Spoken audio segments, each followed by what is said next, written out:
ছেলেটার নাম নাজমুল। ছেলেটা আমার সাথে 1.5 বছর সম্পর্ক রাখছে শারীরিক ভাবে। একবারে শারীরিক ভাবে সম্পর্ক রাখার পর ছেলেটা আমাকে মানে প্রত্যেক রাইতে ছেলে মানে 6টা থেকে 7টা পর্যন্ত আমার সাথে দেখা করতো।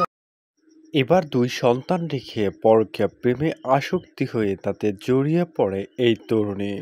জানা যায়, স্বামী এবং 2 সন্তানকে রেখে এমন ঘটনা ঘটান এবং গ্রামে চাঞ্চল্যকর পরিস্থিতি দেখা দেয়। শুধু তাই নয়, 2 সন্তানের জননী নিজের স্বামীকে ডিভোর্স দেওয়ার কথাও জানিয়েছেন বলে জানা গেছে। সেদিন আমার স্বামী ওই ছেলে দিয়ে আমার হাতে নাতে ধরছে। ওই দিন তার আগের দিন ওই ছেলে আমার জন্য চকলেট নিয়ে গেছে। আমার ফোনের মধ্যে টাকা ভরে দিছিল। ওই ছেলে মানে বাটন ফোন আমাকে দিচ্ছে। ছেলে বলছে ভাই তুমি তোমার স্বামীর ডিভোর্স দাও, দেওয়ার পর আমি 6-7 দিন অথবা 6 মাস পর আমার পড়া কমপ্লিট হবে, আমি আর তোমার বিয়ে করবো। ওইরকম করে বলছে। বলার পর ওই রাইতেও ওই ছেলে ভাই মানে আমি একই সাথেই ছিলাম। আমার স্বামী রাইতে আইছে। আসার পর আমার স্বামী ওই ছেলে ভাই একই ঘরের মধ্যে আমার জানা যায়, স্বামীর বাড়ি বসবাস করাকালীন একই এলাকার জিন্নাতুলের ছেলে মুরহাদের সঙ্গে তার এমন প্রেমের গভীর ঘটনা ঘটে বলে তিনি জানিয়েছেন। স্বামীর সাথে কি তার শুধু বন্ধুত্ব সম্পর্ক ছিল বা মানে আত্মীয় স্বজনের মধ্যে সম্পর্ক থাকে এমন কিছু ছিল? কোনো আত্মীয় না, এমনি বন্ধু, মানে বন্ধুই সবাই। আমি ওই ছেলে ভাই একই ঘরের মধ্যে আমার দুজনকে ধরছি। ধরার পর ওইখানে মানে নিম্বর না চেয়ারম্যান ছিল, করিম চেয়ারম্যান, রানিং না সে করিম চেয়ারম্যান ছিল। ওইখানে আবদার পুলিশ একজন ছিল। নাজমুলকে যখন আমার সাথে পাইছে তখন আমার স্বামী আমাকে গত 3 থেকে 4 মাস আগে শারীরিক সম্পর্ক চলাকালীন এলাকাবাসীর হাতে নাতে ধরা পড়ে এই 2 জন। পরবর্তীতে তারা মাপছে, আমি যে সংসার করে নিয়ে খাই তাহলে বাচ্চা কি করি, বাচ্চা যার বাচ্চা তাই জেনে আমি সংসার করে নিয়ে খাইতে কি এমন এরকম করে বলছে।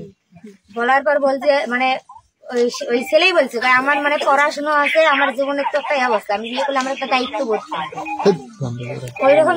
জানা গেছে স্বামীকে ডিভোর্স দিয়ে ওই যুবকের সাথেই নাকি তিনি ঘর করবে। 2 সন্তানের জননীর এমন কথা শুনে এলাকায় একদম অবাক ও লজ্জাজনক পরিস্থিতির সৃষ্টি হয়েছে, যেটি অবশ্যই দেখতে পারছেন। জানান নূর আছিয়া। আপনার কি নাজমুল এখানে ডাকছে? হ্যাঁ, নাজমুল আমার মানে 8-10 দিন হয় আমাকে বলছে আমার বাড়ি থেকে যে তোকে মানি না তাহলে আমি তোকে মানি নিবো, আমি সংসার করে থাকবো, এরকম করে বলছে। এটা কি নাজমুল আপনার? হ্যাঁ, নাজমুল। আচ্ছা, নাজমুলের সাথে যে আপনার যে কথোপকথন হচ্ছে হ্যাঁ এর আগে মেসেজে বা মানে যাই করেন না কেন, কোনো প্রুফ বা এভিডেন্স কিছু আছে কি? যেটি দেখে এলাকাবাসী জানিয়েছেন এমন ঘটনা এর আগে কখনো ঘটেনি। আমরা এরই ধারাবাহিকভাবে দেখছি এবং মেয়েটি ও ছেলেটির একটি বেদি ব্যবস্থা আমরা নিজেরাই তুলে ধরার চেষ্টা করব বলে জানিয়েছেন এলাকাবাসী। এই মেয়ে বলে কয় কি যে আমাকে নিয়ে বাইরে হয়ে চলে যাও।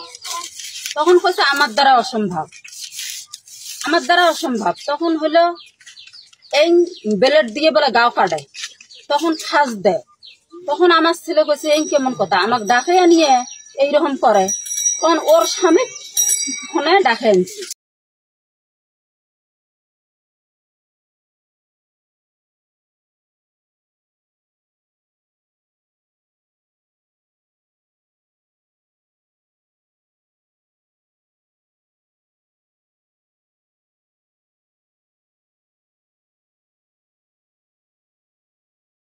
প্রিয় দর্শক, জানিয়ে দিন আপনার মূল্যবান মতামত এবং পরবর্তী এরকম সকল ভিডিও পাওয়ার জন্য আমাদের এই চ্যানেলটি অবশ্যই সকলে মিলে সাবস্ক্রাইব করে আমাদের সাথেই থাকবেন, যাতে পরবর্তী সকল এরকম ভিডিও আপনারা হাতের করে পেয়ে যেতে পারেন। তো আমরা প্রতিনিয়ত চাঞ্চল্যকর এরকম তথ্য আপনাদের সাথে শেয়ার করে থাকি, যেগুলো অবশ্যই আপনারা দেখতে পাচ্ছেন।